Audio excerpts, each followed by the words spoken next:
Hello guys, finally এসে বললাম চাম্পা নদীর পারে। আপনি যে দেখতেছেন এটা চাম্পা নদী। আজ পর্যন্ত আমি চাম্পা নদী দেখি নাই। আপনারা দেখছেন না নাই কমেন্ট করে জানাইবেন বন্ধুরা। ওই যে সামনে যে দেখতে পারতাছেন ওখানে ওই যে পাথর বালি উড়াইতেছে, কেমন সিস্টেম করে উড়াইতেছে। মেলা দূরে তো দেখাও যায় না বেশি। আপনারা দেখেন ওই যে ওটা পাথর পড়তেছে আলাদা, বালি পড়তেছে আলাদা। আমি আজ পর্যন্ত দেখি নাই এই সিস্টেমে যে পাথর বালি উঠায়। যাই হোক বন্ধুরা, নদীটা বিরাট গহীন দেখলাম তো, আমি আজ পর্যন্ত দেখছিলাম না। মেলা গহীন আর কি নদীটা হেরম দেখে ভালো লাগলো। বন্ধুরা আপনারা কেমন লাগছে কমেন্ট করে জানাইবেন। আমার তো সেরকম ভালো লাগলো, আর সাইটের ভিউগুলো সেরকম ভালো লাগলো। এখন আমরা সামনে পেলে আইগিয়া গেতাছি। দেখি সামনে থেকে ওই মিশিংটারে দেখবার নিকে চেষ্টা করবো। দেখি কি সিস্টেম করে উড়াইতেছে, অল্প কাছের থেকে যদি দেখা হারি।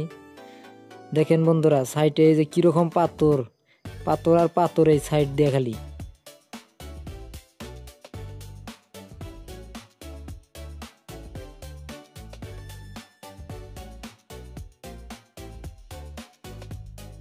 যাই হোক বন্ধুরা, ওই যেন একটা ছাপড়ার নাগাল দেখা যায়, অনেকটা জিসিবিও দেখা গেছে আর কি। ওই জায়গায় মানুষগুলা থাকে, আর ওই যেখানে দেখা গেছে মনে হয় পাথর আর বালি উঠে উঠে টেবা দিছে বন্ধুরা। আর ওই যে সাইডে কিছুমান মানুষ দেখা যায় কাজ করতেছে। আর ওই যে মেশিনে দেখেন কি সিস্টেমে বালি আর পাথর পড়তাছে। আমি তো কোনোদিনও দেখি নাই এইরকম সিস্টেম করে বালি পাথরে পড়ে বা উঠায় নদীর থেকে। আমি আজ পর্যন্ত দেখি নাই।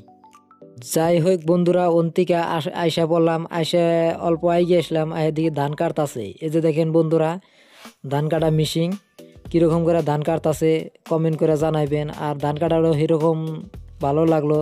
আমি এখন পর্যন্ত এরকমভাবে ধান কাটতে দেখি নাই। দেখেন বন্ধুরা এই যে মেশিন দিয়ে কীরকমভাবে ধান কাটে আপনারা দেখেন। আর যারা যারা এই চ্যানেলে নতুন আছেন প্লিজ চ্যানেলটা সাবস্ক্রাইব করেন, আর বেশি বেশি শেয়ার করেন, আর একটা করে লাইক করেন। আর ধান কাটাটা দেখেন আপনারা।